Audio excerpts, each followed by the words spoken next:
Bener gak sih ini tempat latihannya klub juara dunia dan akademi terbaik? Ini daftar fasilitas yang ada di Cobham. Ayo kita jalan-jalan ke London, Inggris. Sekitar 28 kilo dari Stamford Bridge ada Cobham Training Campus, markas latihannya Chelsea FC yang punya 40 lapangan bola dengan standar BREEAM Excellent. Ada fasilitas apa aja tuh bang?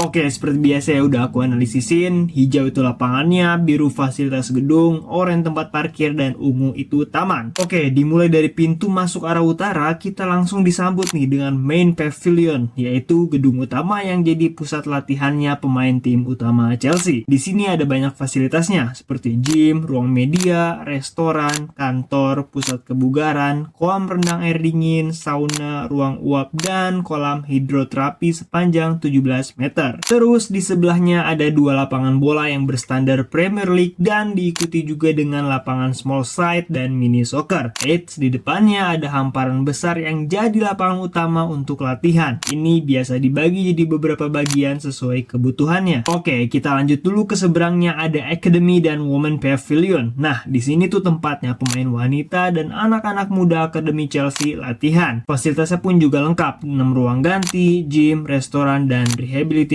area. Kita lanjut lagi ke sebelahnya. Ada 2 lapangan standar Premier League, futsal, mini soccer, dan 4 lapangan natural grass. Eits, jangan lupa, ada juga tuh bangunan untuk lapangan sintetis indoor. Ini nggak hanya buat latihan aja, tapi biasa dipakai juga buat media day, foto-foto, atau perkontenan video para pemain Chelsea. Nah, terus sekarang kita lanjut ke fitur yang bikin beda dan keren banget, yaitu relaxing park and landscape. Enak banget, abis capek latihan, bisa nyantai-nyantai dulu nih sambil dengerin percikan air danau buatan, suara-suara burung, dan tidur-tiduran di rumputnya. Mantap nih emang KJD.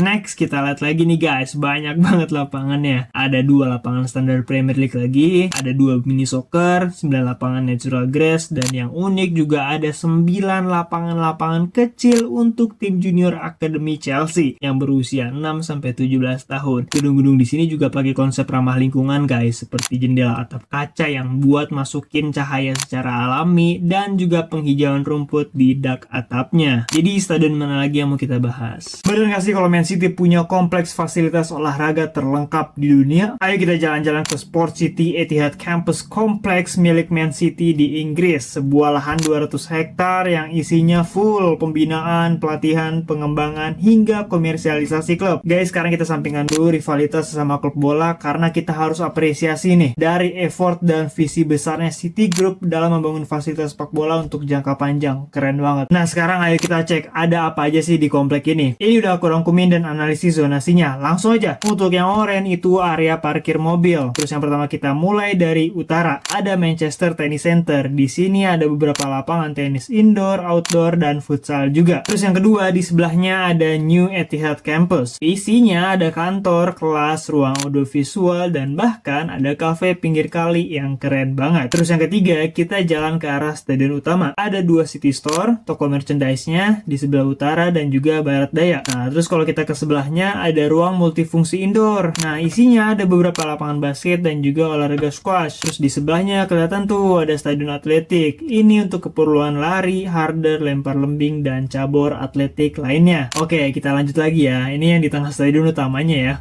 Etihad Stadium megah, multifungsi, dan banyak ruang yang canggih juga. Terus kalau kita jalan ke tenggara, ini melewati jembatan Nexon Bridge yang menyeberangi jalan Aston dan Alan Turing untuk ke area latihan dan juga akademi. Oke, langsung aja kita disambut oleh Stadion Joy untuk tim elite development atau akademi dan juga tim wanita yang berkapasitas 7 ribuan. Terus kalau kita ke sebelah timurnya, ada 3 lapangan outdoor rumput asli dengan tempat parkirnya. Kalau di sebelah selatannya, ada lapangan kecil dengan 3 lapangan outdoor yang menggunakan rumput sintetis. Oke, kita lanjut lagi ke tengah ini. Ada Etihad Campus, biasa dipakai tim utama untuk latihan dengan 1 indoor dan outdoor. Di sini pun juga lengkap fasilitasnya seperti kantor, resto, toilet, dan juga parkir. Nah, kalau kita lihat ke sebelah timurnya, ada 4 lapangan outdoor rumput natural dan di sebelah selatannya ada 3 lapangan outdoor rumput natural juga. Keren banget ya, lapangan bolanya banyak banget. Terus terakhir di bagian ujung barat daya dan tenggara ada Bestwick Community Hub, Panel 6 from From College dan Institute of Health and Performance, dan juga ada Team Center. Mantap banget, lengkap ya untuk fasilitas kesehatan, kampus pembelajaran, fasilitas untuk komunitas, kantor, retail, dan berbagai event lainnya. Keren ya, mereka bener-bener rela investasi besar-besaran di program dan fasilitas pembinaan. Mudah-mudahan banyak owner klub, federasi, pengusaha, dan juga Pemda di Indonesia yang mau dan bisa belajar gimana sih cara mengelola uang dan ngatur prioritas kebutuhan klub bola untuk bisa diterapin di sini. Jadi stadion mana lagi yang mau kita bahas? Bener gak sih kalau AS Monaco Training Center jadi tempat latihan yang paling indah? Ini daftar fasilitasnya. Ayo kita jalan-jalan ke Bukit Le Tourbillon di Monaco. 2 kilo dari Stade Louis II ada AS Monaco Performance Center. Ikonik karena beda sama tempat latihan yang lain yang pernah kita bahas sebelumnya. Walaupun ini kecil, tapi lihat deh pemandangannya ada di atas bukit, langsung lihat ke Laut Mediterania. Seger banget ya.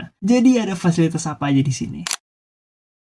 Oke, seperti biasa ya udah aku analisisin, yang hijau itu lapangannya dan yang biru itu fasilitasnya. Tapi ini simple banget ya.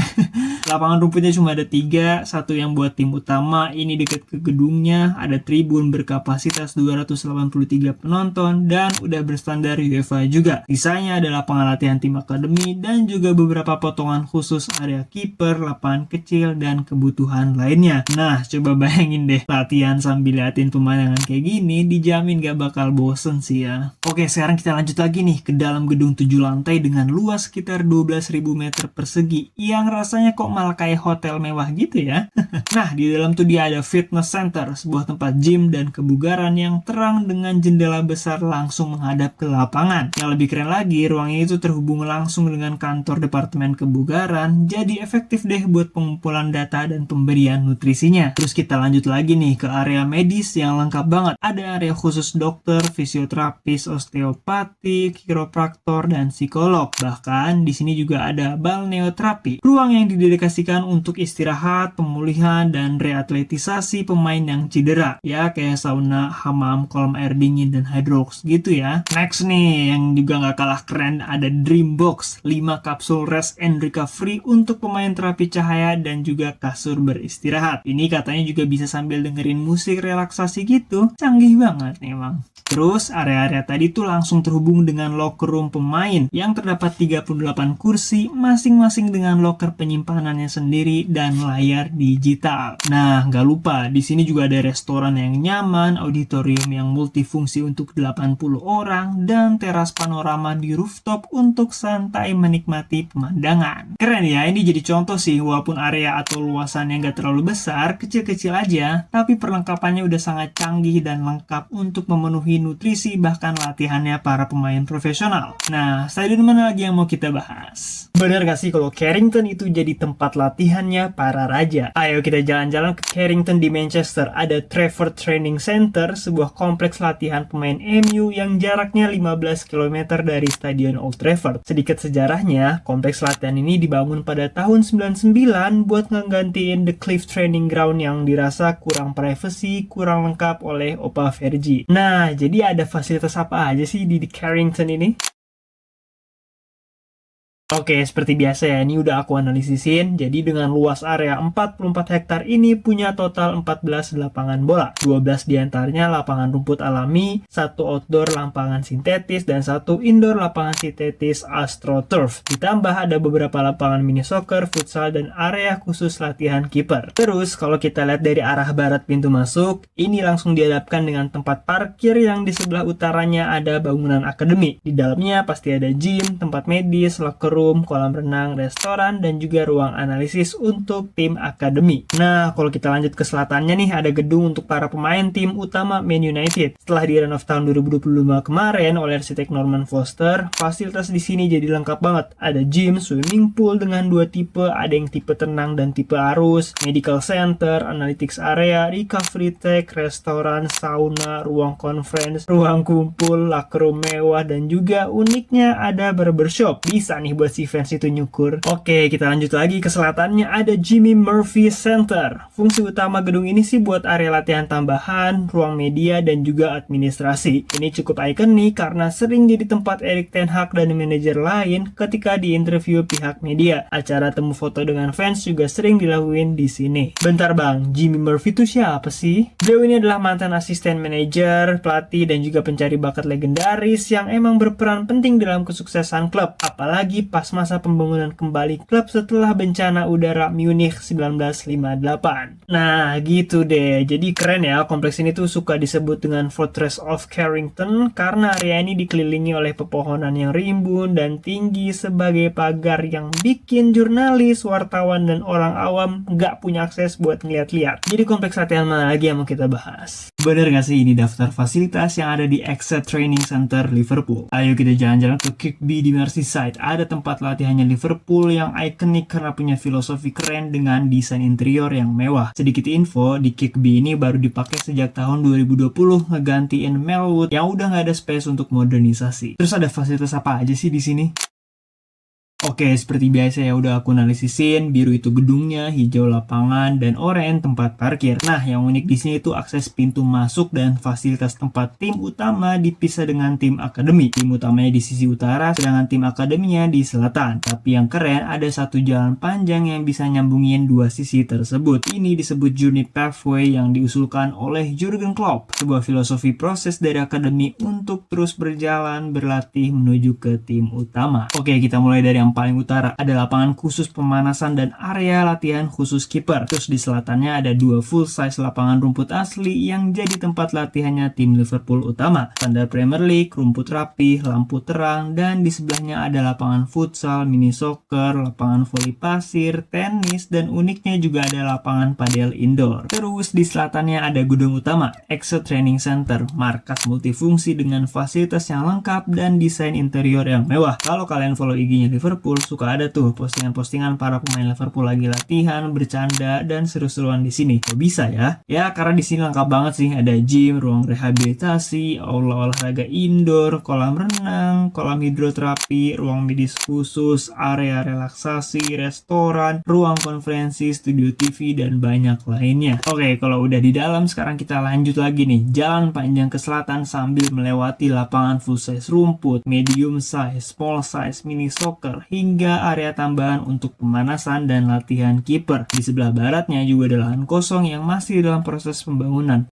Dibangun apa lagi tuh ya? Nah, kita pun sampai di gedung The Academy yang punya fasilitas juga cukup lengkap dari gym, locker room, medis, dan lainnya. Gedung ini juga dikelilingi oleh satu lapangan full size artificial, satu yang rumput asli, dan satu indoor artificial. Wah, asli sih ini keren sih. Desain-desainnya juga bagus banget dan katanya banyak pemain, manajer, bahkan staff Liverpool yang juga dilibatkan dalam proses desainnya. Contohnya kayak Jurgen Klopp yang memang banyak memberikan ide dan juga filosofi untuk markas latihan ini. Jadi stadion mana lagi yang kita bahas? Bener gak sih ini daftar fasilitas yang ada di komplek J Village milik Juventus? Ayo kita jalan-jalan ke Turin di Italia. Ada J Village, sebuah kompleks olahraga terlengkap di Italia miliknya Juventus yang perlu kita apresiasi dan tiru juga. Ada fasilitas apa aja sih di sini? Oke, seperti biasa ya, udah aku analisisin. Yang oranye itu tempat parkir dan hijau itu taman atau area pepohonan. Langsung aja dari yang paling barat dulu, ada Juventus Training Center, biasa disebut dengan Continasa. Nah, di sini adalah tempat latihan tim utama Juve yang dilengkapi dengan 4 lapangan rumput alami, gym, kolam renang, creator lab, ruang meeting, fasilitas kesehatan, dan banyak lainnya. Terus kita lanjut lagi ke arah selatannya, ada J Hotel, sebuah hotel bintang 4 dengan jumlah 138 kamar. Katanya Juventus bekerja sama dengan grup Lindbergh Hotels untuk pembagian sahamnya. Oke, kita lanjut lagi ke sebelah selatannya. Ada World International School of Torino, bagian dari J College, sekolah internasional yang bekerja sama dengan investor Wins. Nah, sekolah ini menerima siswa berusia 2 hingga 18